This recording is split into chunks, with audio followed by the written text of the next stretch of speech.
is 2022 Beyond Brexit. My name is Amanda Ferguson and I am your chair for this evening. So we're going to be exploring the consequences of Brexit and the UK government's ongoing talks process, which seems to never want to end, and the impact that it's had on the North, or Northern Ireland, however you view this part of the world, and what this year might bring for us. So we've got a cracking panel for you tonight.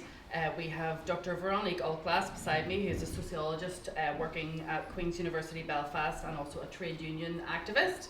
We have Professor Colin Harvey, Professor of Human Rights at Queen's University Belfast, a Fellow of the Senator George Mitchell Institute for Global Peace, Security and Justice, and an Associate Fellow at the Institute of Irish Studies.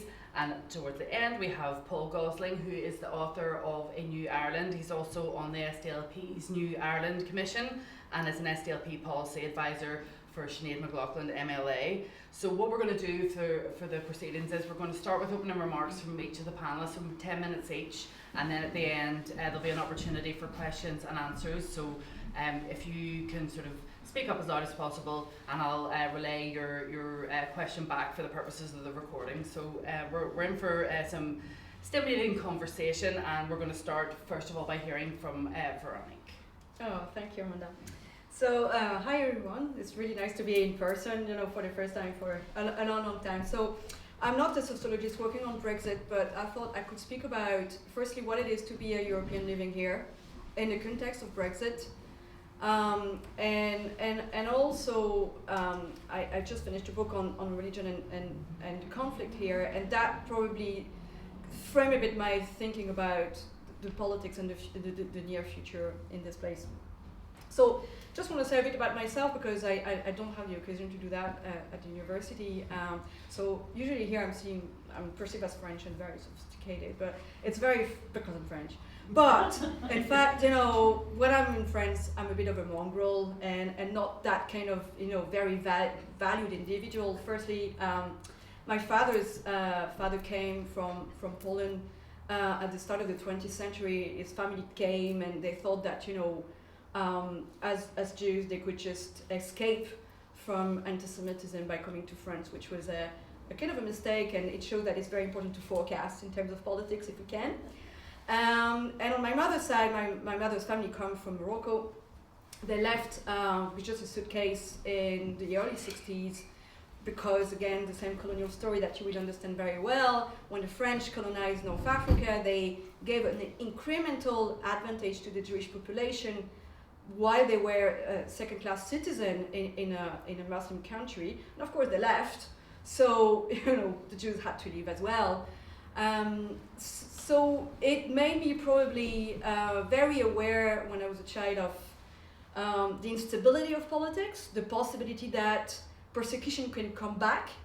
What makes it coming back? So I think I just ended up living in the right place, actually. Funnily enough, it was not a choice, but it just happened. But it also made me a very, very committed European. And I would say, like a lot of French, and also I think German of my generation, I was 18 when Maastricht was signed as an agreement. And for us, it was not just an economical thing.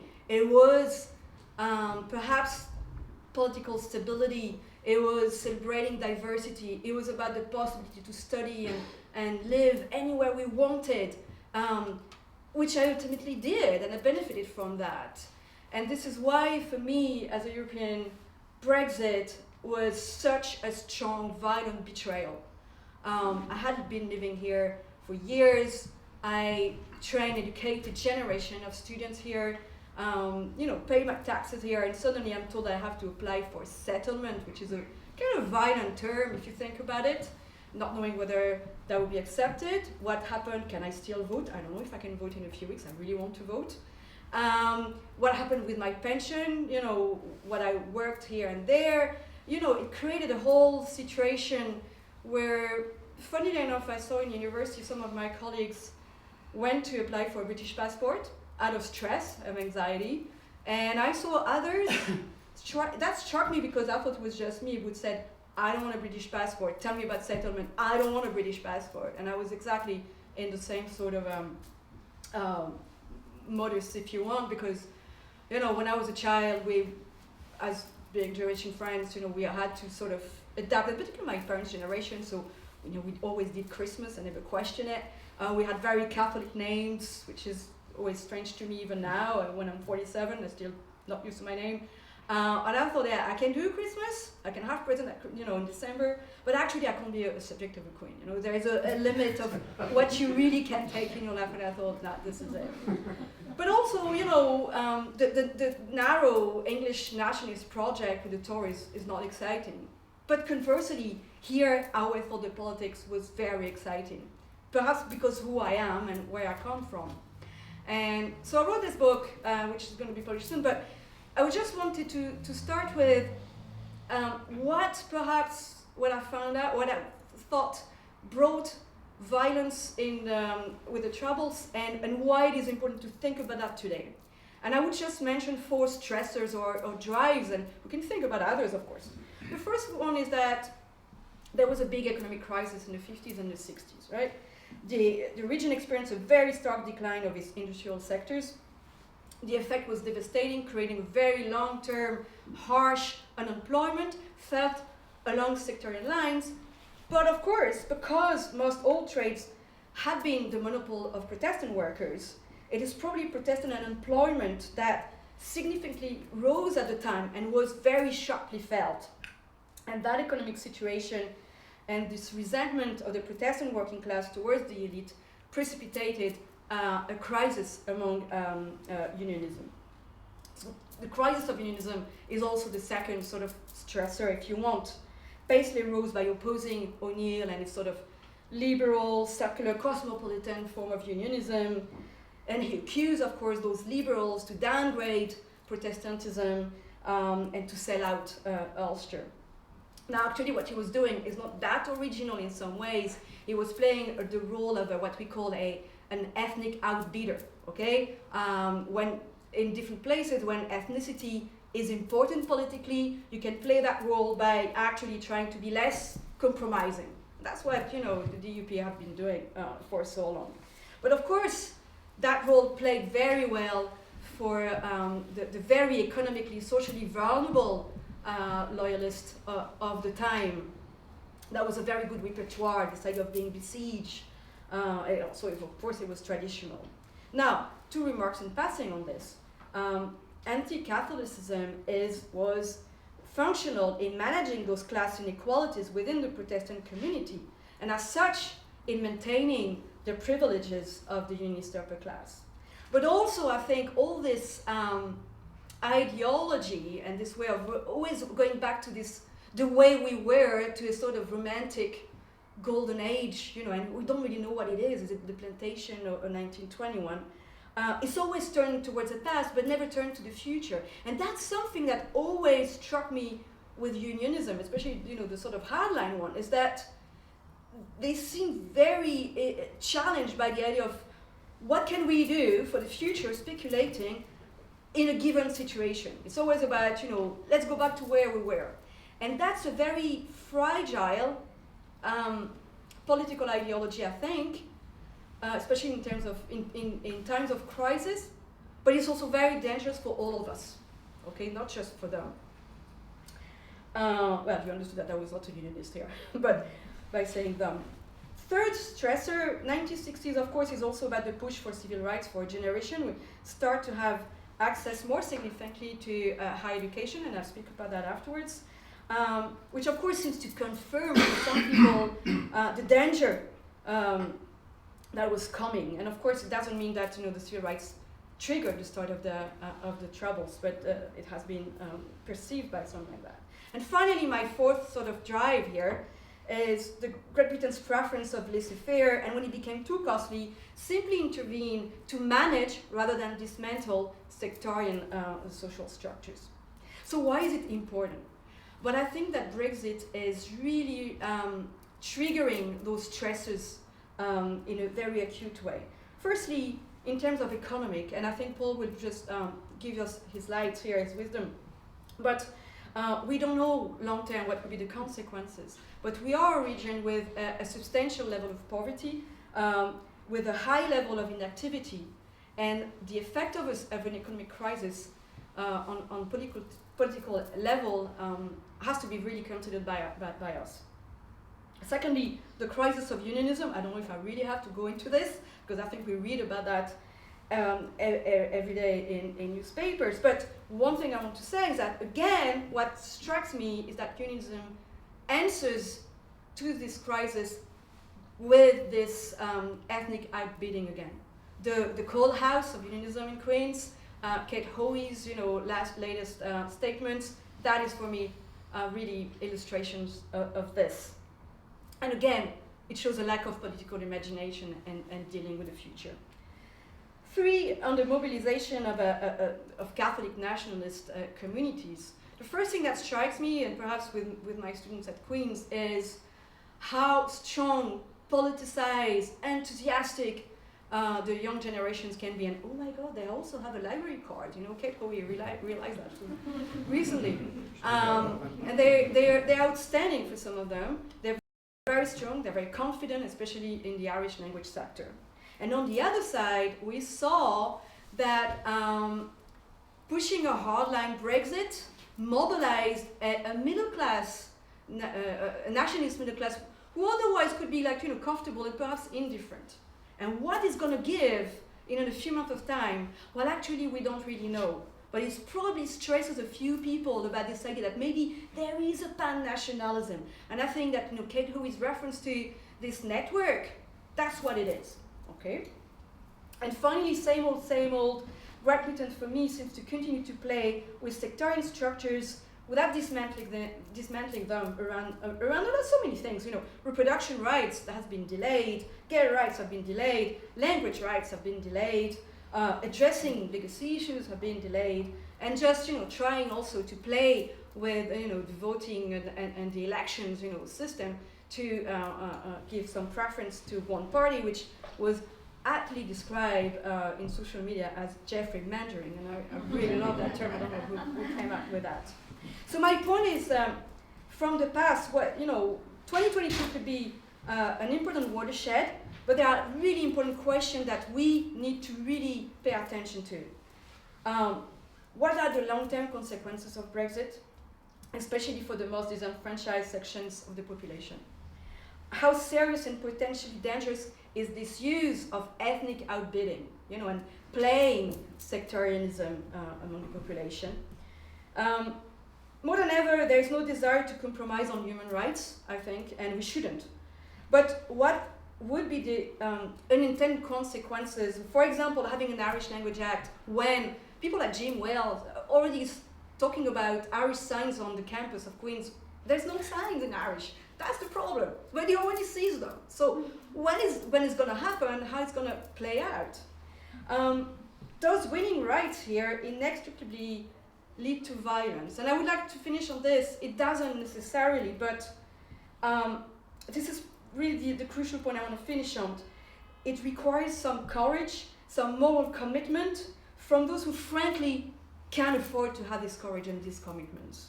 It's about, for example, not presenting Kate Hoey as, I quote, a warrior of free speech. I guess you know what I refer to, unless I'm the only one to read the news later in the morning. Maybe I am. But do we have to present anti-Semites as heroes of free speech?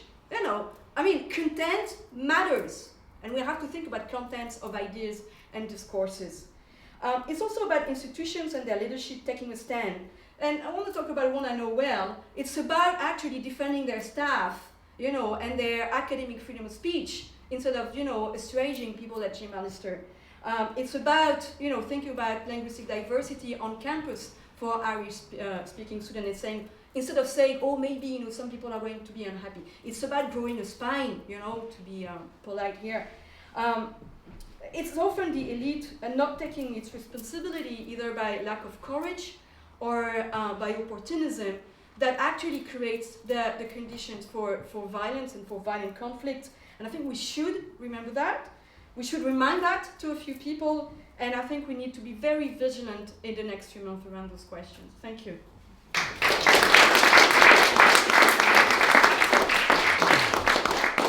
Maybe Kate might think this is the inaugural meeting of the Elite Nationalist Network, but it's not. It's a talk at the Chonghaile Centre. Thank you so much for those comments. It's interesting to get that perspective. We're going to hear from Colin next. So if you want to go for it, Colin. Thank you very much, Amanda, so-called academic Queens. So-called journalist, okay. So-called academic. Just want to start by, in a sense, thinking about the week that we're in. I've had an opportunity to think about this a lot, is to just acknowledge my fellow panellists to start. There's a lot of this around at the minute, and it's important to acknowledge the professionalism and integrity of the people I share a panel with, as well as acknowledging the invitation this evening. Amanda is an outstanding, legendary journalist, and who must be read on anything to do with this place at the moment. Veronique does exceptional scholarly work at Queen's, but she's also an exceptional trade union activist, an activist around Irish language at the moment, and she's also helped me over the last number of years as well, of which I deeply appreciate. Paul Gosling, many years ago, engaging with Paul, I think led the charge on a lot of this a long time ago, before many people actually joined the conversation around it with his work, which is in a second edition now, so it's been updated. And I remember conversations a while ago with Paul too, and I want to acknowledge his leadership role in that.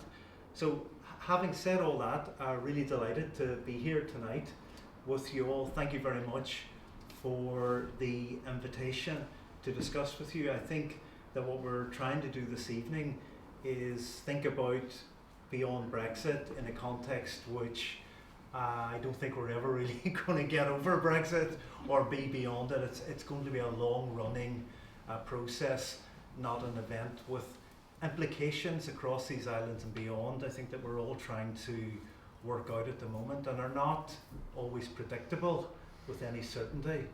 And history tells us very clearly that the idea that we're all marching steadily upwards and onwards towards justice, liberty, freedom and equality can be badly mistaken. So we need to all be vigilant and careful in the time ahead. With that in mind, I'm going to now do that and try to gaze into my whatever and think about the year ahead that we're all looking forward to. I suppose I want to do three themes. First, distortion. I want to say something then about neglect, and then thirdly, preparation. So if I can remember that, distortion, neglect and preparation. Distortion, there's a really quite worrying trend at work here, that it's at work around the world around disinformation, misinformation, or we used to say old-fashioned terms, just telling lies.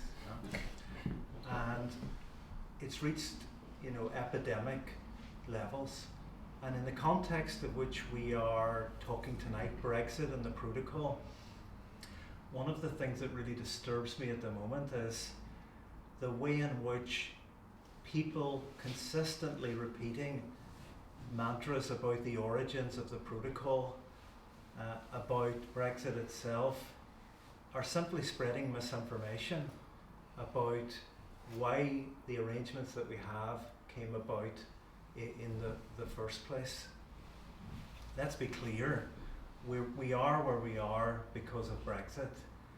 There's a long story behind that, but we know that most people here don't want to be in this space in the first place. But the one that I object to really quite sharply is the repetition of the suggestion that the protocol is a response to the threat of violence, and the way in which that is repeatedly insisted upon in public debate and dialogue. Because many of us were around, in a sense, the time the protocol emerged and was designed and debated. And the reasons and objectives behind the protocol are absolutely clear, and they're stated in Article 1 of why it's there. It's a complex and nuanced legal arrangement designed to do a number of things. Protect the Good Friday Agreement, yes, protect the Good Friday Agreement. to protect cooperation in a sense that's ongoing already on the island of Ireland, and make sure that cooperation continues, and of course to ensure that no hard border returns on the island of Ireland in the future. Why does that concern me? Because it really echoes what Veronique has said, and I don't mean in any way to sound alarmist, and maybe the mood I'm in at the moment, right, probably, is that people are irresponsibly preparing the linguistic ground for the potential return of ethno-national violence in this society. I put it as strongly as that. Because if you keep repeating that misinformation about the origins of the protocol, you're sending a message to those at the moment who are opposing the protocol. And we know that it's very possible, given how trustworthy we know the government in London to be, that people will be let down in the negotiations to come. People who have been marched up a hill, people who have heard rather inflammatory rhetoric about how the protocol apparently emerged, and it really profoundly worries me as to where that may end up. Second point, neglect. In the discussion of the protocol, we don't hear enough about equality and human rights and issues of social justice. I think very few people realise that there's an Article 2 provision in the protocol that contains an important guarantee on human rights and equality, and we need to hear more about that. We don't hear enough about the impact of Brexit on the people, all the people who live here, EU citizens, non-EU citizens, and a Tory government that consistently adopts dehumanising policies in the area of immigration law, refugee law and asylum law. We need to hear more about the rights of everyone who is here in the here and now, and they're often forgotten about. And we know at the moment the current Tory government in London is even threatening to pull the rug from under us, if you like, by attacking the Human Rights Act, which is a fundamental pillar really of our process here. So these are really worrying times, and when I say neglect, there's a neglect of those equality, rights, justice gains that were hard fought for, hard won, and that are under threat. People need to make use of the tools that are there at the moment. And thirdly, preparation, in terms of sticking to the themes. Let me be crystal clear tonight in relation to this. Just want to commend everyone across this island, and actually beyond this island, mentioned it earlier, who's doing really determined work to get ready for where this island is likely to be going in the time ahead. I am personally convinced that we are heading towards the concurrent referendums envisaged in the Good Friday Agreement. Brexit, I think, makes that more likely. It would be absolutely bizarre, presented with an automatic re-entry option to the European Union in the Good Friday Agreement, which everybody loves. Everybody loves the Good Friday Agreement. Well, it's in there. It would be utterly ridiculous if we weren't talking about that option in the time ahead. So the work is happening. Not a day goes by, and you will know this, without a comment piece, a new initiative, universities falling over each other to compete with projects and funding bids, building the case, building the evidence, getting the information ready, so when the time comes for people to make a choice in this island, they'll be making an evidence-based and informed choice. So I just encourage people to keep on doing the work. Don't be distracted or derailed by people who would love to have us all distracted and derailed and trivialities. Keep focused on doing the work, preparing the ground for when that comes. Look, I'll really end with on this note. Where are we? We're 2022. Yeah. 2022, are we? Yes. We're around 2022. And 2022, the last 10 years started doing a lot of running. Yeah. So if in 2012 somebody had said to me, Colin, in years ahead, you'll run 2 Belfast marathons, I would have laughed at them and showed them the door, virtual or otherwise, thought that's not possible. But in the 10 years that followed, I've now done 2 Belfast marathons. I've done every Belfast half marathon that's ever happened since it commenced, and I hope to continue that, but don't hold me to it. But one thing that has taught me, all of that work, is that why was that possible? Because if you stick to the plan, all runners will tell you to have a plan, to do the preparation, to get ready for the half marathon, 5k, 10k, whatever it happens to be. Stick to your plan, trust your plan, get good advice about your plan, and then follow the plan to completion. But I'll tell you this, I'll tell you this for experience, right? The last 5 or 6 miles of a marathon hurt. Right? No matter how much planning and preparation you do. And my view is that on this island, that we are in the last 5 or 6 miles of a marathon, and there may be turbulent times ahead on the journey and the pathway that we're on. But I would ask people to stick with it, to trust in the preparation and planning, and hopefully cross the finish line together. So thank you very much.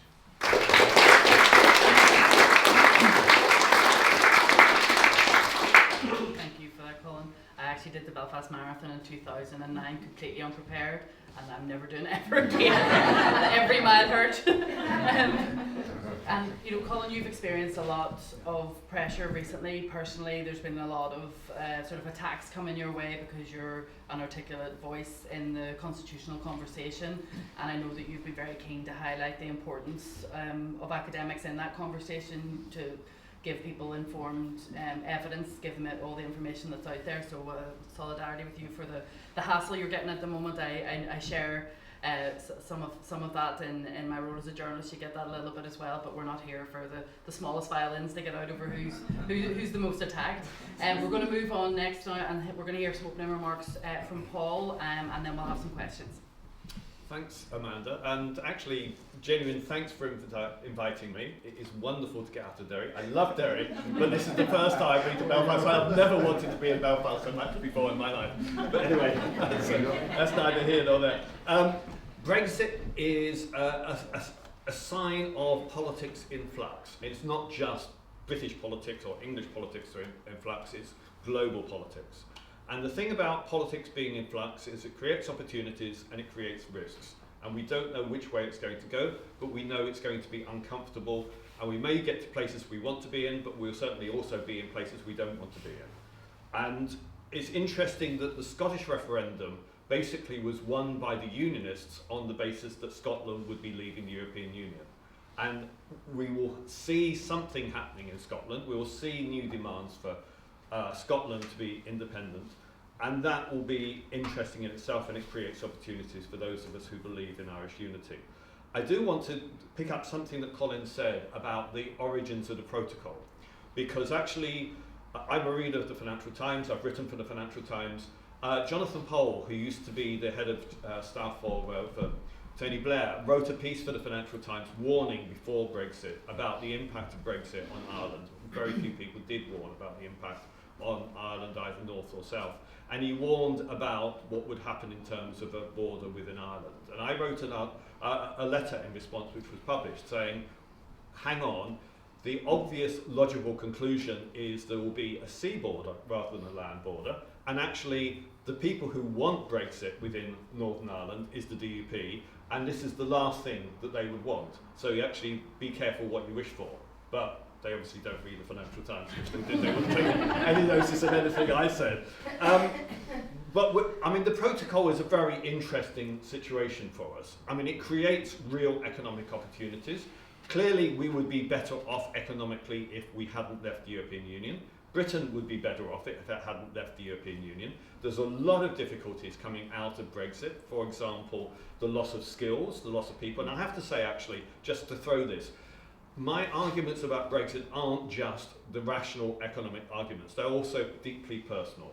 My ex-wife is German, 2 of my 3 kids have German passports. I really personally resent the idea that a government and a majority within the referendum has taken my kids' rights away. And actually it's not just about Brexit. And in the same way that we've got this political flux and this nationalism, have a look at the new legislation that the British government's putting forward, the Nationality and Borders Bill, which actually, if it's passed, will take away the right of British citizenship of anyone who has a right of other citizenship. That means basically anyone in Northern Ireland who is born here would potentially lose their right to be living in the United Kingdom if that bill is passed. Certainly my kids, but actually anyone who is born in Northern Ireland, because they have a right to Irish citizenship, have the potential, if this bill goes through as it stands, to lose the right to live within the United Kingdom. Colin might want to talk about that further on it. I mean, I just personally resent the way that my rights and my children's rights are being taken away through a vote like that, and that is not democracy to me. I think in terms of the way the situation for us here goes forward, we need to recognise that our society as a whole is changing. I'm not unique in being English here. Veronica is not unique in being from a European Union country living here. We no longer have 2 communities. We have multiple communities, and that is not recognised within our governance structure, our politics. So there has to be changes in the way our politics works anyway. And I think that we need to recognise that Northern Ireland is not governed well. It is a wasteful society, it is a divisive society, it's run by people that actually do not have a vision. But actually, not only have we got 2 parties that are leading our society that can't negotiate with each other and can't agree with each other, but actually the structures under the Good Friday Agreement don't reflect the way our society needs to be operating today. And that, for example, means that we've got a health service that is multiple times worse than that of anywhere else in the United Kingdom. Now, clearly COVID has caused a crisis for the whole of the NHS. But basically, we needed to have the NHS reformed at least a decade ago. But the institutional structures of division within government here mean you can't get fundamental reform through. Similarly, our school system, we should not be teaching our children to be divided. We should be teaching our children to learn to live with each other. So we've got a school system that doesn't work properly either. Now, there are opportunities in terms of going forward about how the Irish state is a better state than Northern Ireland is. I will absolutely defend that as a statement. That certainly it's no longer a Catholic state as it was in the past. It is a more unified state. Generally, with the exception of the individuals, for example, the young boy that committed suicide recently, who was getting harassment because his father was Protestant, generally speaking, the religious divide in the south no longer applies. Where we have a religious divide, it's in the north. So we need, I think, to make the argument that the Irish society is now a more advanced society, it's more socially liberal. Some of us are very uncomfortable about the religious edicts that are put forward, in particular by the DUP. And I think we need to go forward and say that Irish society is a better society than Northern Irish society, and be very strong in saying that. Now, clearly, when we have the detailed discussions around Irish unity, the thing that's going to repeatedly be put forward is about the National Health Service. The truth is, our National Health Service is in crisis, it's in failure. The Irish government, or the Irish electorate, is putting forward Care, the reform of the Irish Health Service. Now, that is going too slowly, but that will be fundamental to the debate around the future of Irish unity. And so there are plans in place. We also recognise, I think, that the economy of the South is a much better, a much stronger one than that of the North. I mean, the protocol gives us opportunities. The protocol has significantly increased exports from the North into the South.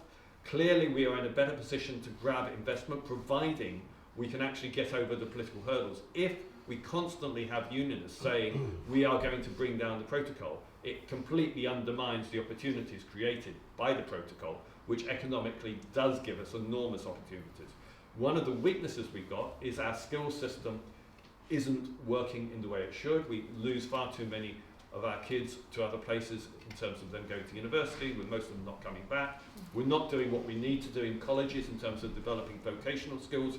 You've got employers that haven't got the skills. So the big barrier, one of the big barriers to growing our economy is the fact that we've got unions saying they don't want the protocol to stay. Another is the fact that we haven't got the skills base we need to get businesses to grow and investors to come here. But those are the things that I think that we need to work on. But just a final couple of thoughts. Clearly, as Colin has said, we've got a real problem that as the debate goes forward about Irish unity, and there will be a debate, obviously that bit is inevitable, unionists and certain people within loyalism, like Jamie Brighton in particular, are going to stir things up, and there is serious risks of disturbances as a result of that. Hopefully not to the level that we've had in the past, but it is clearly a risk. I've lost my own train of thought here. What I think we also need to recognise is that as we have that debate, we are going to have to engage in what the future looks like, but also the process. And sorry, yes, if you look at the opinion polling evidence, and I think this is true, there is support in the South for Irish unity, but it is conditional support. And there's going to be a lot of arguments of negativity, a lot of fear about what unionists might do after or during a process towards unity. And we need to recognise that this is a problem. And it should not be assumed that if we have the deal referendums, that the South will necessarily vote. I mean, the South majority is clear that it wants unity, but not at any price. So don't assume that it is simply a matter of winning people over in the North. We have to win people over in the South as well. And in my opinion, that means we have to push forward with reform of the Northern institutions to make it more attractive to people in the South, to make it less of a financial burden with a unified state. We need to get on and reform the Northern states. And that means we need to get a school system that works better, we need to get a health system that works better. Ideally, we should move forward with making the most of integrating the North and Southern health systems together to lower the cost. We've got far too much waste within the Northern state. And none of these things can happen instantly. Seamus McGuinness of Esri has suggested that the model is the Hong Kong transfer, which was a 13-year process.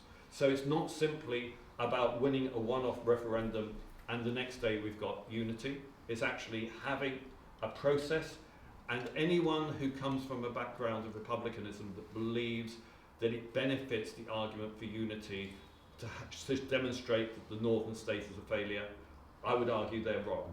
That actually the more progress we can make in reforming the Northern state, the easier it makes to persuade people in the South that Irish unity is a good thing. So I'll leave it at that. Thank you. Well, just to touch on something you were talking about there, about the Irish society and Northern society, that Irish society being better in some way. People will look to what's happening, however you want to describe it, the Republic, the 26, whatever, at housing and homelessness, and they'll look at all those issues, and even though the health side of stuff could be explained away, they will look to the free at the point of access, even though we know the health service isn't working particularly well up here. How much do you think that the middle ground is going to need to be persuaded, and not so much the unionist side of the family need to be persuaded, those sort of moderate or middle or status quo kind of people? Absolutely, Amanda, but I will pick up on one thing you said there, that the NHS is not working particularly well. It's actually a complete and utter bloody failure in the North. I mean, let's make it absolutely clear. We have got a two-tier system here, because anyone who can afford to and whose kids are on a long waiting list where they might not be seen for 2-3 years, they will go private. I mean, you couldn't justify letting your kid risk dying young because you won't pay for it privately. So, it's not a situation I completely support the National Health Service, but the reality is we already have got a two-tier system in the North. It's just that we pretend we haven't. So, that is what has to be said, I think, in terms of the future of the health service. And it's actually similar with housing. I mean, Sinn Féin has done a marvellous political job in the south about highlighting the failures of housing, but we've also got a massive failure of housing policy in the north. We've got massive long queues for social housing here. I mean, in a sense, the difference is that the southern economy is working better, it's expanded faster, and as the economy has expanded faster, the housing supply hasn't kept up with the economic reality. And you can see that also in terms of the cost of living, that actually the southern cost of living is so much higher as well. But yeah, you're absolutely right that we have to deal with those issues. We actually have to, but we're not talking about a day one transfer, we're talking about a process. And also, you're absolutely right that the people to be won over are not Republicans who already believe in Irish unity. They're not people with a history from the conflict. They are not people who are ideologically committed to Irish unity. It's the people who are going to say, well, which future is better for me? And as someone who is a social liberal, I look to the south and I see gay rights, I see abortion rights, and I can see things that have happened in the south that actually in the north we've only achieved really through Westminster, some of it. I mean, how humiliating is that really, you know? But, so yes, absolutely, it's the people who vote Alliance perhaps are the people that we need to target as much as anyone else, and soft unionists. You know, we can't expect to persuade the unionists to vote for Irish unity because by nature they won't. But we can at least lessen the resistance to it by making clear that we are reasonable people, whatever. But what I will say is that the arguments have to be the most broad-based coalition of interests. To believe that a single party can achieve it on its own, it can't. There has to be a broad base of agreement that doesn't necessarily have a campaign of the parties sitting alongside each other, but a campaign has to be led by people outside of the political party arrangements. That's why Ireland's Future, for example, is doing such a good job. You know, it needs to be blunt about it. We won't get where we need to be if it's perceived that only Sinn Féin is asking for it. There has to be a much broader campaign than a single political party. And Colin, how much do you think that the Brexit result has been an accelerator for the New Ireland conversation? Because we know that this has been a contested place always, and that those conversations have been ongoing, but it seemed to be when the Brexit result came in, it changed the conversation up a gear. And I think maybe what you were talking about, Veronica, about people's identity, some people didn't realise that they cherished their European identity until it was at risk. How much has it been, like, you've obviously been part of the conversation, Colin, like around the constitutional question for many years. Did you just see it just sort of rocket after Brexit, or? There's absolutely no doubt that Brexit has propelled this conversation to centre stage in one sense, but in another sense, which come back to it slightly oddly hasn't. I'll say what I mean. Because first of all, just the sheer volume of libraries worth of commentary that have happened since Brexit around a United Ireland, New Ireland debate, constitutional change has been, really significant. There are more projects ongoing now than I think many people are aware of, actually. So there's a big job of work at the moment in raising awareness about that.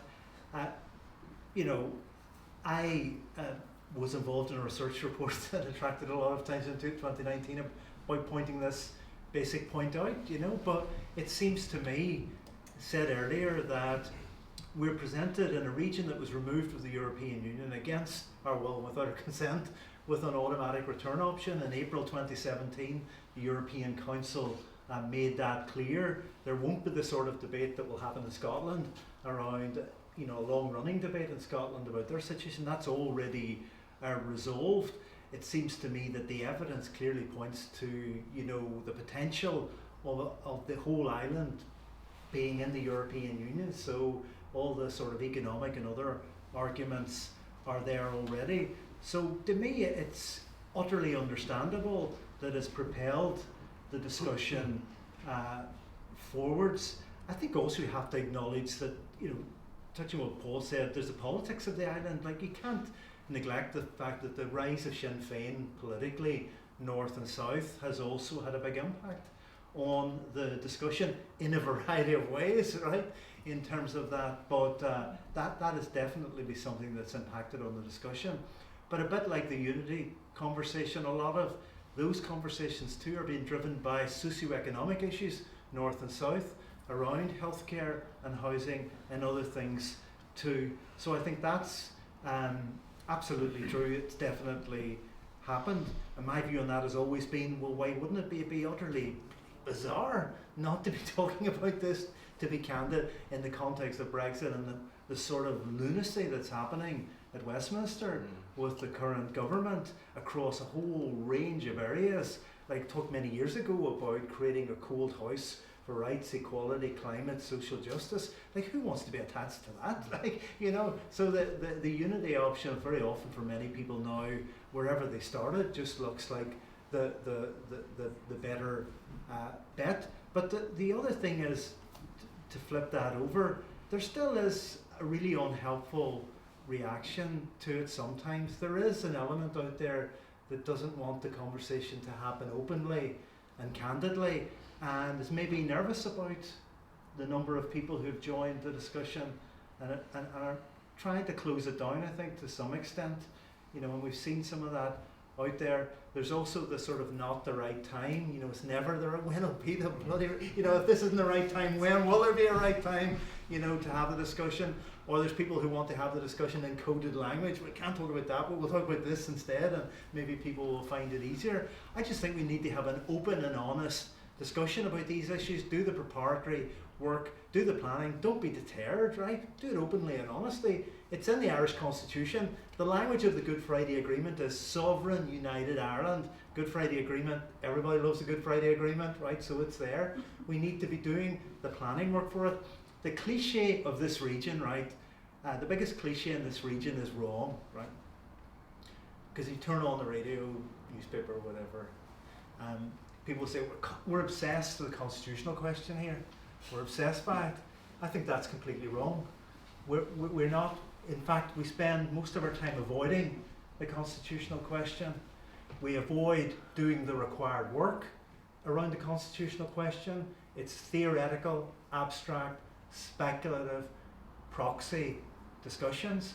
But the biggest thing that people seem to be afraid of in the south of this island, certain parts of it, is actually asking you the question. And never forget that in the Good Friday Agreement, it's quite clear the right of self-determination doesn't belong to any political party. It doesn't belong to the SDLP, it doesn't belong to Sinn Féin, Alliance Party, it doesn't belong to the DUP. It belongs to the people of the island, it doesn't belong to an institution. But what I find slightly frustrating in the context of Brexit is just ask people the question and let them know what the consequences will be after a period of preparation. And I've always been consistently clear in the need for advanced planning. But at some point, think about it. If you base your entire political philosophy around the never not said principle of consent, then at some point you're going to have to ask people. Final point is this. However, notice what's happening at the moment. There's a concerted campaign to change the meaning of the principle of consent. Yeah. From people to unionism. And I think we need to keep a very close eye on that, because it's an attempt to subtly chip away at a core component of what that principle of consent legally and actually means. Okay, thank you. Veronica, I just want to ask you about your observations of the conversation here, because you've lived in Belfast for 7 or 8 years, so 15 years. 15 years, okay, so I think, Yeah. okay. So you have seen the sort of public discourse, the media debates happening. What have you noticed changing in the time that you've been here, from your observations of first arriving here to where we find ourselves today? It's a difficult question, because I also have changed myself, and you know, when you come here, you discover a place, so firstly if you was like Britain, then it's not really, and so you're bit by bit, you're discovering some aspect and you become more familiar to it. But one thing that really struck me is that when I came here in 2008, I was definitely singled out for being not from here, and sometimes in a very nice way. People were so happy to see people coming from somewhere else. It's just like, why are you here? Why did you want to come here? it's like a breath of fresh air. But you were a bit of a real strange thing in the environment, and even for students. They were complaining about our accent. Talking about language barrier, and we were like, well, I think I'm speaking English. But they were not familiar with diversity. And what I found really interesting is that, well, firstly, in my interaction day to day, that doesn't, everybody's familiar with other people coming from somewhere else. But I found really interesting that the students have changed as well, very much so. They are much more aware and also embracing and positive about religious diversity, because I teach sociology of religion, about cultural diversity, about different accents, about traveling. They travel much more than they were used to 12 years ago.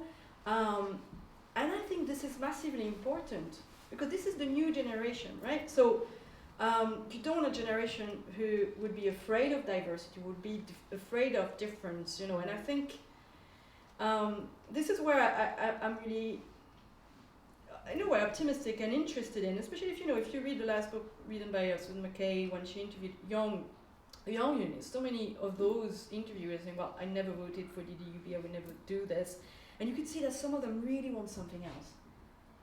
They really want diversity. They want a real sort of cultural vibrancy, and this is where, I think the politics does reflect the progressiveness of younger people. Yeah, I think so. And I think there's something very, very positive that, this hardline unionism is not the only way. It's not the only way to be a unionist, and it's not the only way to be involved in politics. And if you look at those who are complaining about Queen's being a cool house for unionism, sorry, I'm going back onto this but I don't think I ever heard a student complaining about this.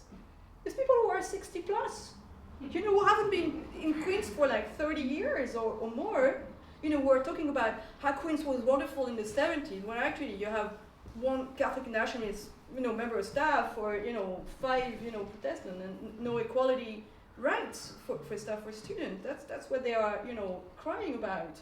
I've never seen students, complaining about that. I've debated this on air a lot, that it's not a cold house for unionism. Doesn't matter if you have a GA jersey, doesn't mean that it's difficult for other people. But I can see people are itching to ask questions, and I'm going to this gentleman just in front of you, Joe, before. Yes, you're up. Let the older people speak first. And take on building and later. First of all, I want to commend the organisers and also the very many people in the professions who, in spite of implied threat, are continuing with the work that needs to be done. I think everybody owes us a debt of gratitude. And I want to start off on that positive note, because I'm going to go to a negative one. First of all, everybody doesn't like the Good Friday Agreement. I despise it. I voted against it. I argued against it. And I did that for very good reasons, and that brings me to a second point that I want to raise, which is Paul's point that he sought guidance from Colin on. First of all, we are British citizens. The British government, in the run-in to the Good Friday Agreement, conferred British citizenship on us. My legal status is that I can't avail of Irish citizenship. The rules for me to avail of Irish citizenship is to pay the Home Office £530 to rescind my British citizenship, which I now have, and then apply for Irish citizenship. So I don't have Irish citizenship. If I go abroad on my Irish passport, which I can hold virtue of the 1966 Common Travel Area and Passport Act, get into trouble, go to the Irish Embassy, they'll chase me. They'll tell me to go to the British Consulate, because I'm not an Irish citizen. That's the reality. Anyone who has travelled abroad on an Irish passport will find that out quick enough. So the idea that the Good Friday Agreement was universally welcomed isn't true. Some people didn't welcome it for a variety of reasons. Two reasons that I didn't agree with it and that I voted against it were one. I'm going to be bossy here, and can we get to the Yeah, question? that is the point. The point is that the position as presented by Paul isn't accurate in relation to citizenship, and that the second one is that the Good Friday Agreement isn't the panacea that it's presented as.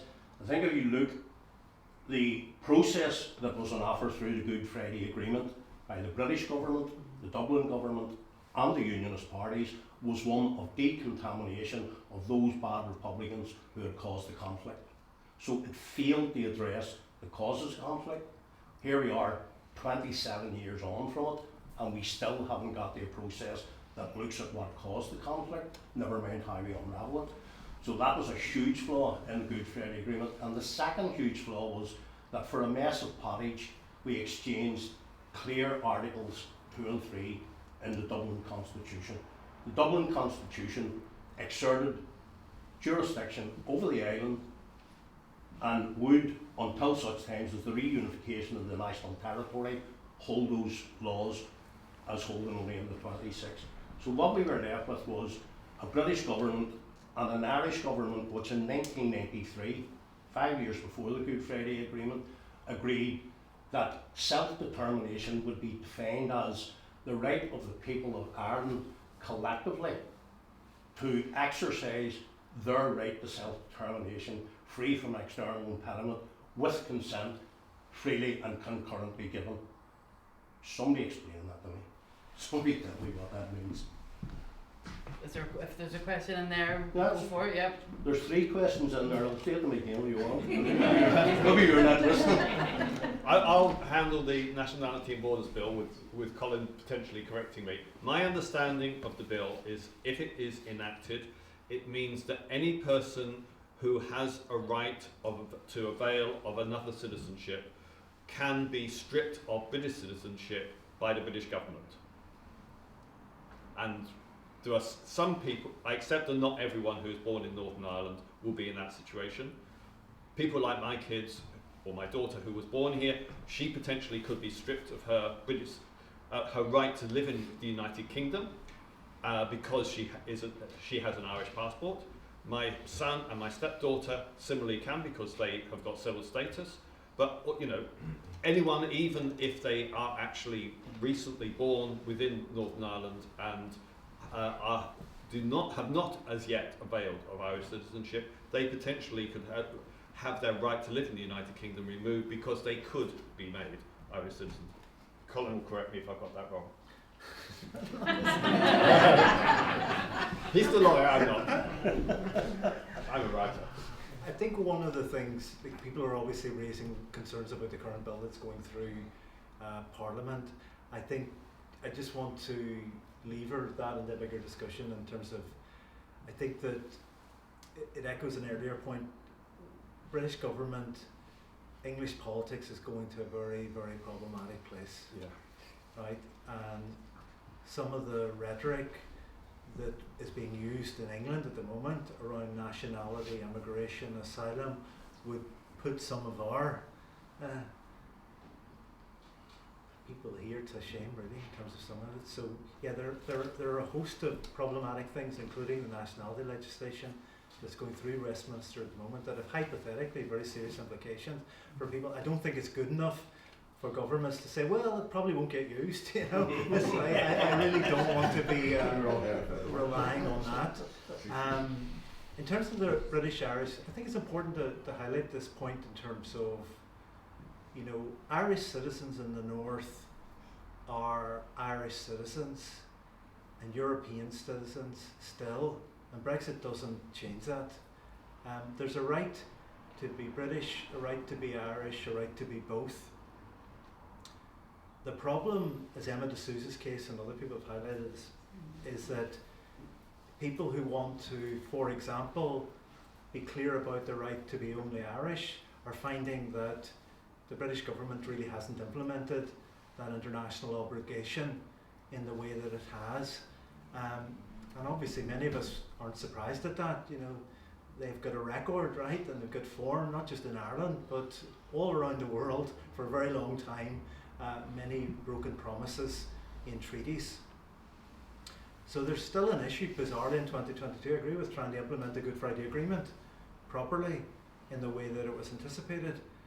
I think people need to keep in mind this point, that obligation in the agreement is future facing, right?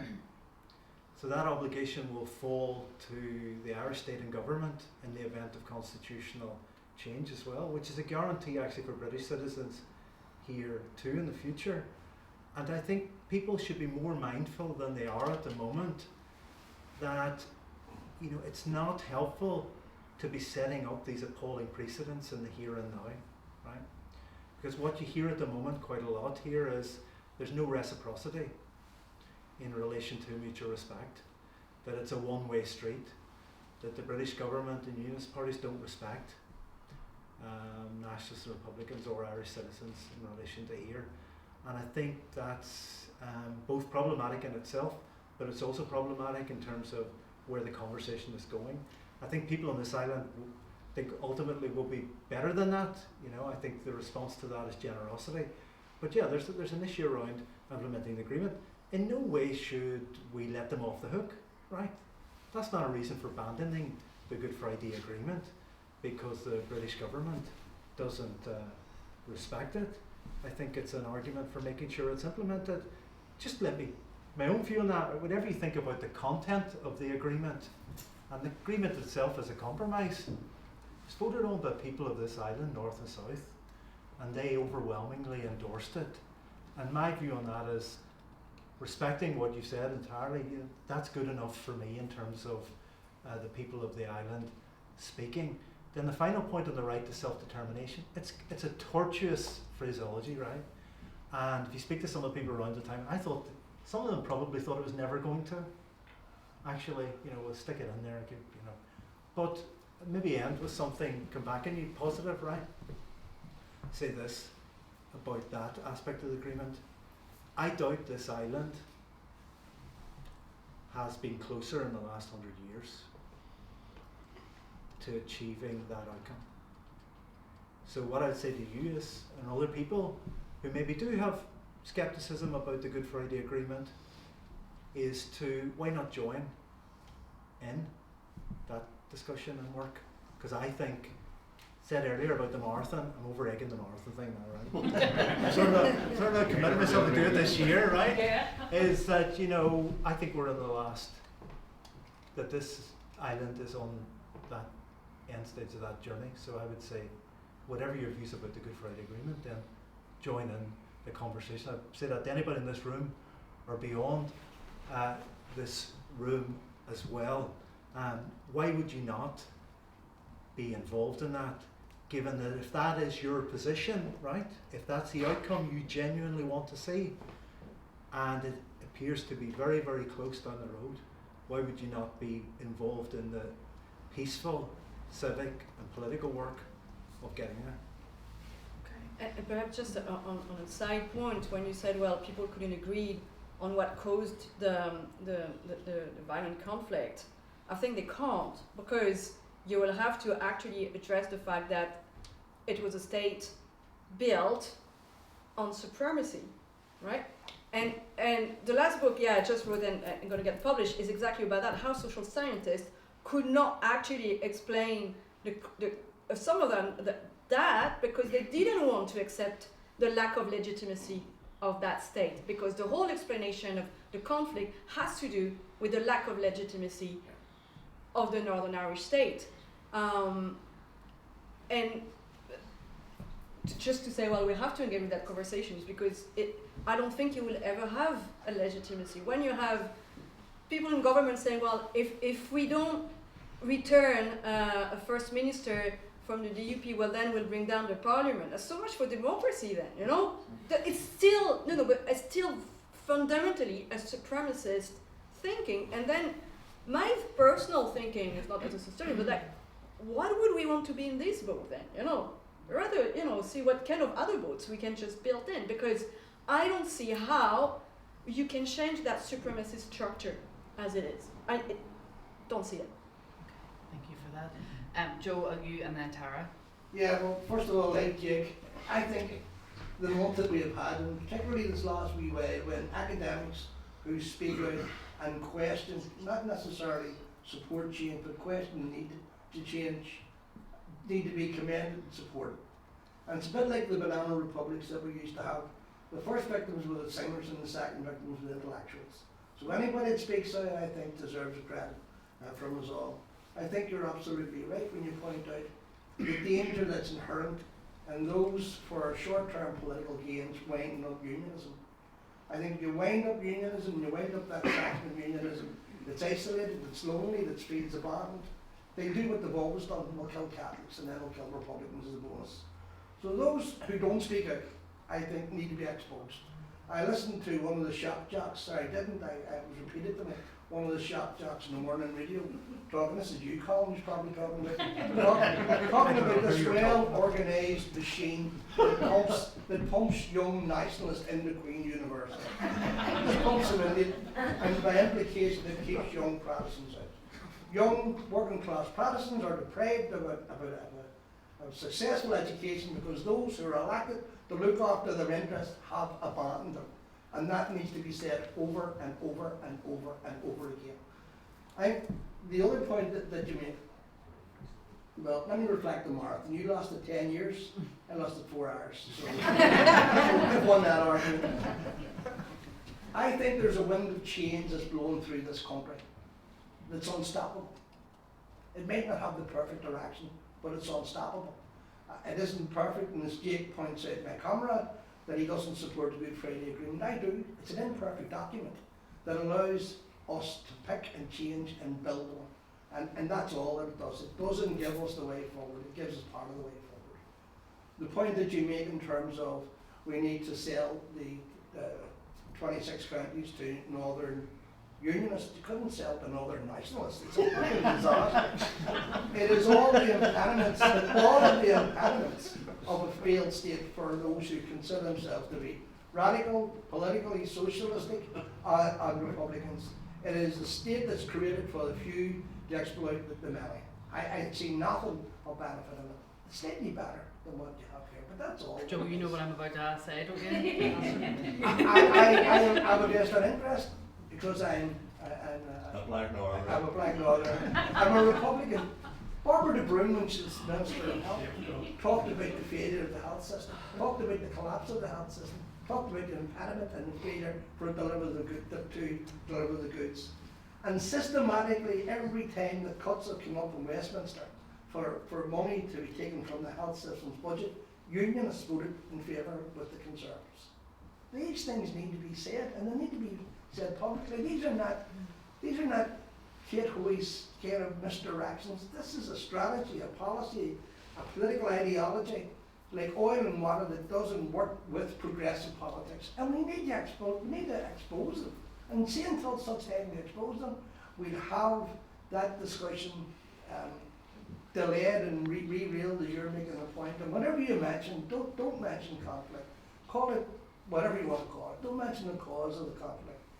These meetings tonight are crucial on that road. They won't give us the answers, but they'll give us a discussion, and that's why it's important to have this. Okay, I feel I'm going to pluck a question out of that around the importance of being honest about where we're at the moment, and also maybe on the flip side of that, could we address maybe the anxiety that there is amongst the unionist community as they see the demographics changing and they hear these conversations happening and they're anxious about what it might mean? Any thoughts on that? We'll go for you, Colin, for you pensive. I actually just want to backtrack on the book. It's really thoughtful, and just want to reflect back on, because we're just writing something today about what's been happening here, and one of the biggest casualties of the system that we have is equality, rights, social justice, and climate justice. And so, although I've done my bit about the Good Friday Agreement, a lot of people are very uneasy about where it has left us after coming up to 25 years you know, that equality rights, social justice, you know, the marginalised, vulnerable people in this society who need change to be meaningful, sort of left behind with a lot of this, and the structures are impeding it. And what worries me in this place is that people seem reluctant to name it explicitly. So that, and I'm sure people in this room, you'll hear the coded language of, oh, everybody's to blame, and the system is, and for a variety of party political reasons, other parties won't name it either. But I'm an academic at Queen's, you know, and part of our job is we're supposed to tell the truth, you know, and if there's obviously a political party that's standing in the way of progress, but it stands in the way of progress because of systemic issues. You know, the system allows one party to block the rights of, you know, everyone here, and I think after this assembly election that will need a bit of thought as to where, because genuine power sharing wasn't supposed to be a permanent obstacle to protecting human rights. It's supposed to be rights-based power sharing. Just to answer your question, which I'm not dodging, in terms of involved the Bill of Rights process for a long time myself, human rights and equality.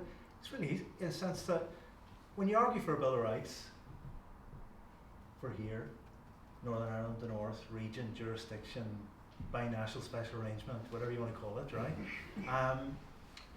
You're arguing not for rights for Colin Harvey, you're asking for everyone here.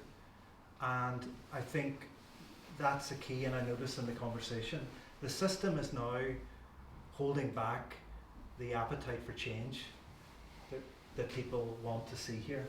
So when your democratic institutions are becoming the major impediment to the sort of society that most people want to achieve, what gives in relation to that? In relation to, I'm involved in the constitutional conversation also because I genuinely read what's said on the tin. I'm doing an event in Derry tomorrow. I love being in Derry. I'm doing an event in Derry tomorrow, preparing for New Ireland, because a lot of people believe that. And I noticed that a lot of people in the activist communities, like we'll all see this, they don't badge themselves in the way maybe people did 30 years ago. They're involved in environmental activism, they're involved in feminist politics, they're involved in socio-economic change initiatives because they want to see sort of change. And you know, I pick up in the work that I do and the people who are involved in the room, they see all this and they see the constitutional change conversation. Well, maybe that's it. Maybe we will only have these big ticket questions in that room, in that discussion about a New Ireland. So it's about encouraging that.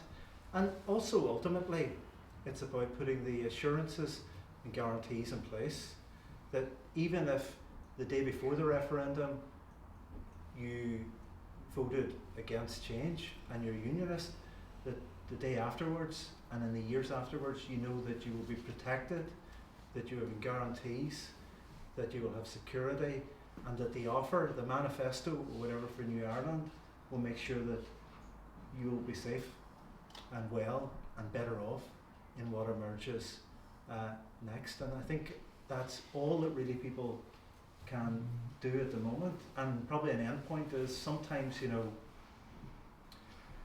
it's hard, right? Because it's hard to give a short answer to a question, right? As I'm demonstrating, right? It's hard because at the moment people are sore, right? Like we all know this, and people in this room know it better than me, because there often isn't reciprocity now. You know, you often feel you're doing a lot of generous things and there's no coming back. But I would say in the longer term, you're better off in higher ground, yeah, all that, go high, don't go, you know, you don't want to replicate the past, you want to be generous in the future. And I think that's where you show, not tell, people that whatever they think now about the Constitution, that they'll be safe whatever comes next. Okay. And at the back? That actually was part of my question, but I suppose I can kind of reiterate some of it. I actually am one of the uppity nationalists that got troubled in the Queen's. I am one of those people. It's your fault. It's all true. And I was also about the Winds of Change comment that was made. I think it's a nice reflection of it was I recently was serving as the first UNE delegate for Ireland that was from the North. And a couple of years beforehand, I'd applied for the same role and been told no because I was from the North, because I wasn't eligible. And in the space of a couple of years, it changed that much that I was being encouraged to talk about the North in circumstances where usually those things aren't heard. But because of that kind of involvement, I have been in, Colin mentioned, those private sort of rooms, those initiatives, you don't really know how many of them are going on. There's so many happening at one time, you don't really see them all. And I'm fortunate enough to be in a few of them. And there have been rooms I have been in, I try to make a point of sitting at tables that usually have the unionist block. Usually I'm the youngest, one of the few women that are there, and I try to mingle. And there have been unionist politicians and leaders that are in the assembly now that have conceded the ground that we're saying about reaching out to the soft unionists, that have said in private rooms about how they know the direction this is going. They aren't opposed to it, but they are afraid to stick their head above the parapet, because when they have tried it before, their heads have cut off. And that I have tried to ask, and I think it kind of shocked them, which was, well, if I'm out and about, what do you want me, what do you want to see, what actually do you want? And often they have no idea. They don't even know what the answer is to that question of, if you want to be able to be creating these honest spaces, what do you want somebody that doesn't even agree with you to do to make that happen? And the unionist leadership community don't even know how to respond to that. And I suppose it goes back to Colin's point of creating those open spaces to be able to just have the conversation bluntly. I think most of the people on the panel, most of the people in this room are broadly of a perspective. How do you, I suppose it is, you mentioned about creating those safe spaces, and I know part of my question's already been answered, but bring in those people that are afraid to do that are already thinking that way because they want to appeal to their bases, don't say it publicly. How do you make those conversations happen here and bring those bases in? Because they are acting on the presumption that their base agree with, you know, no protocol and the union, but they don't actually know because they're a bit too afraid to ask. So how do you create those just spaces? for the purpose of the recording, how do you bring in unionists who are open to the New Ireland conversation in and support them to have the conversations in their own communities? Pretty much, but in a way that means that they don't feel as though the phrase was their heads would get cut off. Okay. So. Paul's going to give this one a go. One of the things that I do in my life is I work for the Holywell Trust part-time, and it is involved in a conversation which is funded by the Irish government on outreach to unionists to talk about their concerns and their considerations of the future of this island. Colin knows this very well because Colin's on the steering committee and I'm part of the delivery mechanism. So those conversations are taking place. It caused me to have a very uncomfortable half an hour on the Nolan show to explain the unionists, politicians, about their views. Some will talk openly, some won't talk openly. Claire Sugden, for example, whose father was in the British Army, has gone on the record to me to say, I am a unionist, it is part of my culture, it's part of my identity, but if you persuade me that I would be better off in a united Ireland, I'll go with that. I've spoken with Mervyn Storey, who has said, obviously I'm a unionist, but if people vote for Irish unity, I will accept that. I'm a Democrat. And so and then you have Arlene Foster, who said quite the opposite to Patrick Keelty. So there are differences within unionism, but if I could just take this opportunity to say a couple of other things. Colin mentioned about the concept of consent for the protocol. The point which gets lost is there was no cross-community consent for Brexit. So unionism is trying to force on nationalists, others, a view that nothing can happen against their consent with the protocol, when they, through English nationalism, forced on us something that we never gave consent to. And that gets lost in this broader conversation. And the other thing I want to say while I'm talking is that I'm not going to try and defend the southern state. What I'm doing is criticising the northern state. And I'll tell you that we've got the DUP that still has climate deniers there. We've got politicians from unionism that are anti-choice, that believe in gay conversion therapy, that believe in sectarianism of schools, who support a failure to reform the health service, so we've got massive health waiting lists. Well, it's the ambivalence. They've got an ambivalent relationship with democracy at the best of times. Like. So, for example, Jim, the Boyle Jim, has taken this Article 6 of the Act of Union. I mean, the Act of Union is 1801. not a Catholic in this island. Most Protestants, Presbyterians certainly, couldn't vote in 1801. Women, no chance of voting in 1801. So he's actually taken this to court. Secondly, the other boy, what's his name? Jeffrey, Jeff. Jeffrey is coming on unchallenged, by the way. Nearly almost every day he's saying that the protocol is costing 2.5 million quid. And the journalists who are is it? No challenge. Well, he has been challenged on that repeatedly. Like that's. Well, I'm standing at Y. I've heard it. Definitely. My colleagues are doing Seamus McGuinness from Esri has pointed out that actually the calculation that they're talking about was made by Esmond Burney, who's a former Austinist Party MLA, who was the special advisor to Reg MP when he was Dell Minister, who therefore has a vested interest in arguing. And actually the calculation is the cost of Brexit. It is not the cost of the protocol. Do you want to ask a question? Well, it was just basically the economic question about Jeffrey. Also, the democratic situation, 1912, it's not 1912. We have to be, they're attacking people like yourselves on the platform, Colin especially was getting abused, for trying to engage in a democratic debate. Who's afraid of democracy at the end of the day? And it seems the unionists really are at this point in time. Ronnie? Yeah, but on this point, personally what I think is equally problematic, it happens because we are in a university where no leaders, no vice chancellor over the last few years, and so they say, hold on a second, these are our academics, they have freedom of speech, we employ them, we pay them to advance knowledge and to engage with the public with their ideas. None of them. And this is a problem where actually you have those powerful institutions who let that happen.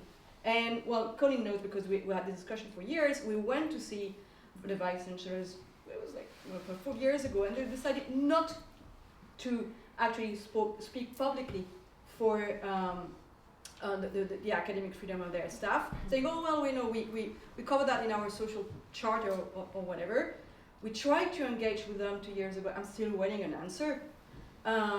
It's for me, it's as criminal as those who are making those sectarian comments or those pressures, because it wouldn't happen if the leaders of those institutions saying, no, we're not going to have that. Think about Linda Irvine. The shit she's taking, she's also under threat. She also think about moving house and so on. Why is it? Incidentally, she's also a student of Queen's.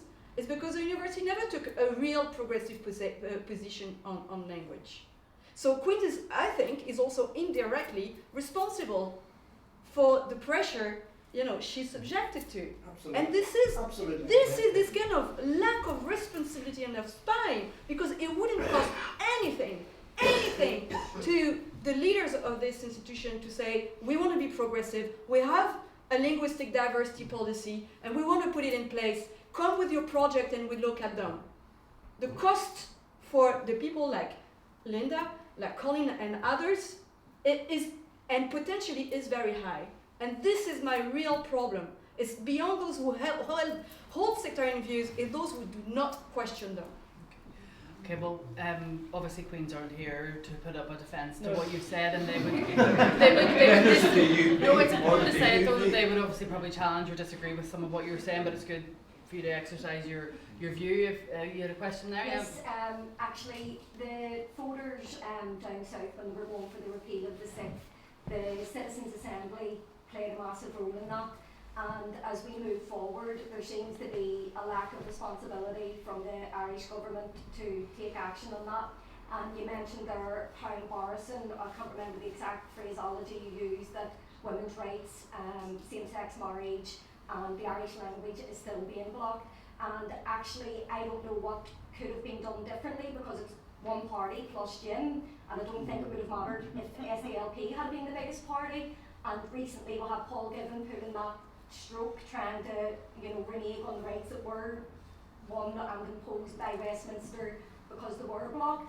How much do you think that a citizens' assembly will play a vital role in moving forward, because there'll be less politics involved, because people are there in their own sort of capacity rather than being there from a political party. And I think when people are speaking up, sometimes that toxicity that exists can't be sort of bashed upon people from where they're from. And I just wonder, do you think that a citizens' assembly is needed now, and do you think that that will have an important role in moving forward with the debate? Okay, I'm sure that the camera has picked that up very well, but I'm just going to repeat out that you're asking about the role of the citizens' assembly, how useful that could be, why it hasn't happened up to now, are people fearful of it now, is it likely to happen, should it happen? Can I just maybe respond by contextualising it? You know, speaking now as a former employee of Queen's.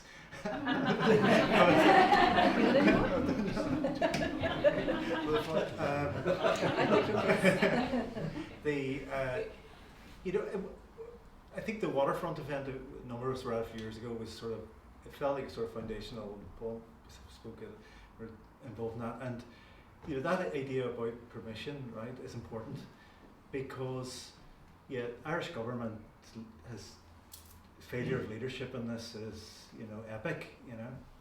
I'll come back to that in a moment. But the great thing about this island is people don't wait on the Irish government or the British government or any government to lead. They get on and do it. And they start off by paying tribute to people. And I really mean that. Like, there are a remarkable number of civic projects ongoing on the island right now, whether it's between community, voluntary sector groups, other groups, people talking to each other, getting funding to join things up on specific sectors, whatever, and that's ongoing. People are just getting on with some of that already. And what has happened on the peace process, right? And I do want to say this about the peace process. It's important, right?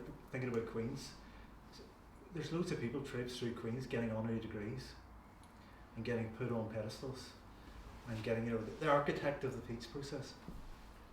But don't need to tell anybody in this room, peace process was built by people on the ground in Belfast and Derry who will never get honorary degrees and whose name you'll never hear. And women particularly, who make sure peace continues in 2022. And who are in Maxwell's Black Book. some men as well, but you know, the role of women particularly around that. So, you know, what I'm trying to say in my typically long-winded way is that civic society leadership here has been remarkable and needs to be saluted and applauded. And just like it did with the peace process, it's doing this now. It's just getting on with it. It's not waiting on the Irish government, British government. It's just doing the work. And I'm part of that. And I'm privileged to be part of that. I'm going to be determined to be part of that. And just before anybody gets too sorry for me, right? Like, let's be clear. I'm in a privileged position. I'm fortunate. I still have a job. Certainly before Veronica.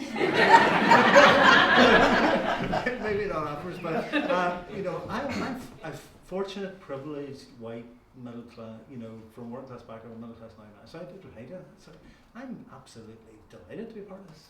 I'm fortunate. I'm lucky, and I'm continuing. So don't be feeling sorry for me. There are people out here tonight in this city who are genuinely suffering. So think about them and why change doesn't happen for them, right? And work for that, not for me. So your question, right? There's a question. Yeah, Irish government needs to get on with sitting on the Citizens' Assembly. You know, the lack of leadership from the Irish government, dancing around this stuff, is absolutely ridiculous. You know, think about the process. Process that could be triggered from London at any time, right? Bear that in mind. There's a discretion at any time by a completely off-the-wall British government, or there's a duty to do it in certain circumstances. And the Irish government is still hanging around to start preparing this island for seismic change. It's negligent, it's irresponsible, it's a failure of leadership. They need to get on with it, and the smallest starting point is to convene a Citizens' Assembly immediately, in my view. Can I say a couple of things about that? I've written quite a bit about citizens' assemblies, and I've interviewed the woman who's, unfortunately I've forgotten, who actually was responsible for overseeing them, convening them and assessing them in the South. I'm absolutely convinced that citizens' assemblies in general terms are a good thing. I think that's been shown in terms of abortion and gay rights in the South. I don't think we should expect that a citizens' assembly, if it takes place in the south on Irish unity, will actually create a massive momentum of itself, but it would be a good thing and it would help to prepare the south. We've got the shared island unit, which to my mind is disappointing. It's doing some useful things. It's funding new cross-border green pathways, which is a good thing, but it's not quite what some of us was expecting it to do.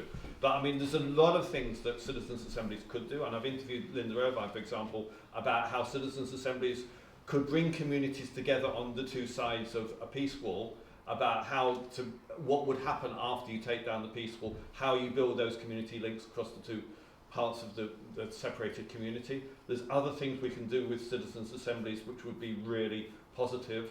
For example, whether you can overcome the grip of paramilitaries in certain communities.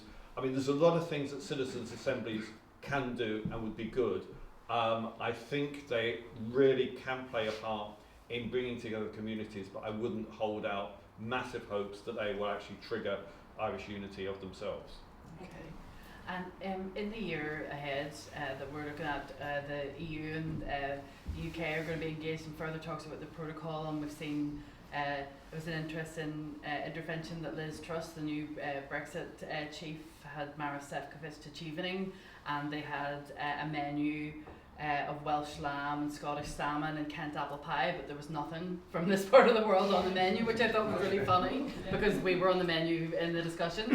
How do you think that those talks are going to go? Do you think there's going to be an end to them at some point? Well, there has to be an end, and logically there is no alternative to the protocol. I mean, it's just obvious, really. I mean, it's just a matter of what they can do to massage the DUP's position. And just to go back on the Citizens' Assembly's point, which I should have said, is that in the New Decade, New Approach, it says there will be one Citizens' Assembly a year, and it's not happened, like lots of other things in New Decade, New Approach, because this party signed it without actually being willing to implement it, and there's one party, guess which one, which is against Citizens' Assembly. It is the Democratic Unionist Party, because it believes that if it listens to people, then it undermines the role of elected representatives. I was just thinking also about Amanda, the DUP aren't here to defend. I don't think he said anything potentially illegal. And I sort of think there's still peace walls all over this city. We still live in segregated housing, and I'm a retired primary school teacher, but we at the UNCRC underpinned every aspect of our teaching in school. It was a Catholic primary school. Now, I'm not saying that Catholic primary schools take the religion out of it, but there's an awful lot of good goes on in that school. Children are taught to be global citizens. They are taught to love one another. The PDMU curriculum actually teaches children about their other neighbours and what goes on, and about other ethnic minorities within the communities. And I sometimes think, like I seen Doug Beattie coming out this week about, he used every word bar integrated education. And at one point there was an awful lot of money invested into shared education. The Tories came in, the money dried up, and this very important aspect of children's learning and bringing them together, because of the segregated housing, it's almost impossible. So bringing them together through shared education activities was really, really important. And even as an adult, I lived on this road. I went to St Catherine's on the Falls Road, St Dominic's on the Falls Road, and St Mary's College. The only interaction I ever had was emu trips. We went with a school called Innsmorlow. They were wearing blazers. We were like wee stinkers going over there. You couldn't have got any more of a class difference. So I think, again, that shared education for now should be really pushed, and eventually integration. But I really think religion should be taken out of all schools anyway. But at the minute, I think that there needs to be more money put back into that. And I think, again, the Tories have hamstrung so many things with austerity, and it's just really sad to see. But Why just take it out of schools, take it out of everything? But it's not just money that stopped the shared education campuses. It's also been the lack of agreement between the political parties about the straw campus in Strabane. I mean, that's just been on hold for 15 years or something. You know, it's just probably not 15, but I mean, it's just there's been deadlocks there. It's just getting things moving sometimes is the real problem. And Colin, what can you see happening with the talks in the coming months and the year ahead? Well, the current government in London, the reason why the distortion campaign, which I talked about earlier, has and I would say this has been effective, you know, in the sense that a lot of people are talking about the protocol when they should be talking about Brexit.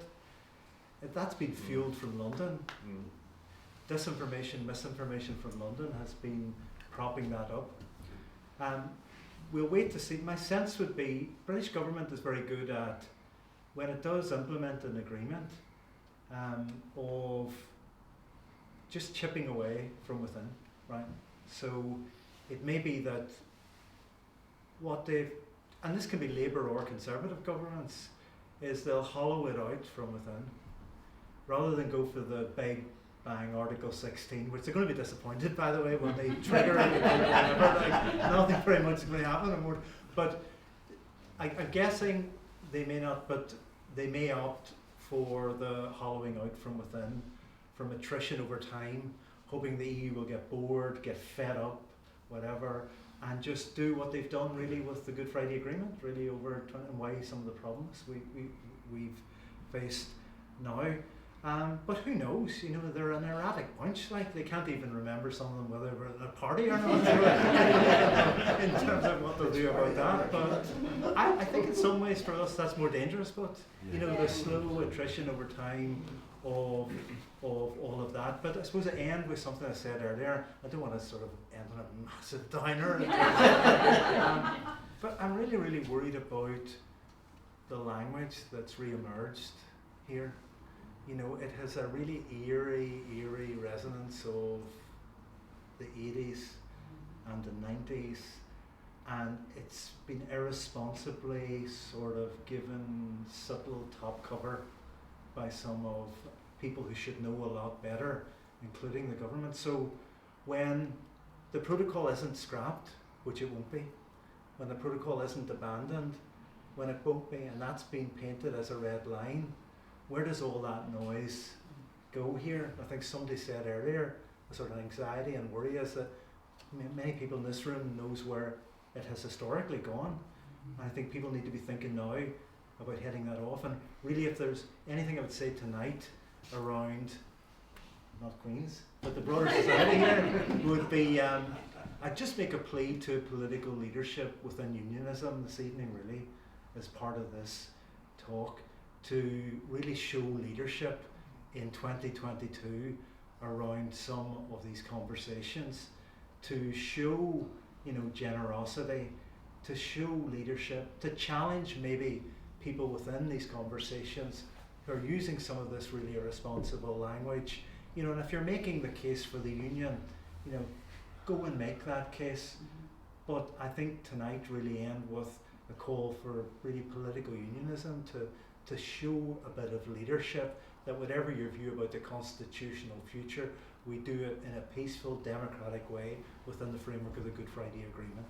So, And Veronica, what can you see happening Yeah. for the year ahead, or in these Brexit talks and then further into the year? So one thing that is quite important to look at is also how the other European countries are dealing with this discussion. And what struck me when there were campaigns in Great Britain around Brexit, I was listening to the French radio, and politicians and intellectuals in France were saying, well, they've never really been, you know, involved in the European, you know, project, so maybe, you know, they should go be much better. And then when it happened, they were saying, well, okay, now they have to go very quickly. And you could see that every day. I mean, I don't just read the newsletter, don't worry. Sometimes I read, you know, I read Le Monde and I read The Guardian, and then you have articles about Brexit nearly every day. But read Le Monde, I mean, people don't care. You know, it's a done deal. Those guys gone. You know, they just linger on, but you know, we just have to push them at the door a bit.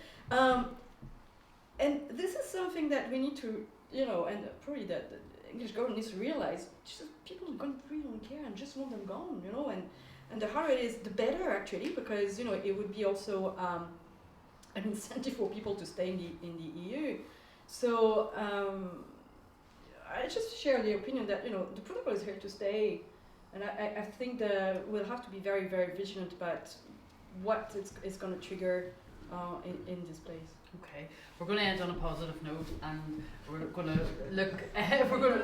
To what our hopes and wishes are for the year ahead. So, Colin, I think you had indicated you want to see stronger unionist leadership and that sort of conversation to not be so toxic. Is there anything else you would love to see happening this year, aside from that? Bill of Rights would be nice. So, I'd really like to have, I would really like to see across a range of equality, human rights and social justice and climate justice issues, real tangible progress made in the here and now for people who live here, because people in this society desperately need some of these promises to be meaningful now. So the blockages, the obstacles need to be cleared away and just let people access the rights that they need and deserve. Okay, and Paul? Oh, yes, I wish you'd give me notice of You're going to have to say something positive. Okay, yeah, there's certain people I wished politely they would retire from political life. Donald Trump would be number one of those. I do think that, you know, we mustn't get too focused on ourselves. We need to recognise that we are part of global trends, and the global trends are very worrying, whether you look at the Russian-Ukrainian border or whether you look at what's going on in the United States. We have to cling on to the principles of democracy. We have to argue for them, and we've not got a very democratic state here. And you know, what's the percentage of people that support the DUP? It's actually not very high. It's just that we've got such a fragmented system. So my hope would be that we get some shifts within the May elections, and that significantly undermines hardcore unionism. I'm not entirely convinced that will happen, but I would like to see significant reduction in support for the DUP and the TUV. Okay, and Veronica? I really, I share the wishes of Colleen and Paul, but what worries me perhaps, and what I wish to see, although I don't see that really happening very quickly, I have a concern about the reproduction of inequalities and actually the worsening of social inequality, because we always have to be concerned when some people have nothing to lose. And I think that if we were in a place where with better rights, but also less inequality, better education, less failure at education, and people feel that they have a future and also a professional and economic future, we'll be politically in a better place. That's great, thank you very much. Paul, Colin, Veronica and everybody in the audience, thank you so much for coming.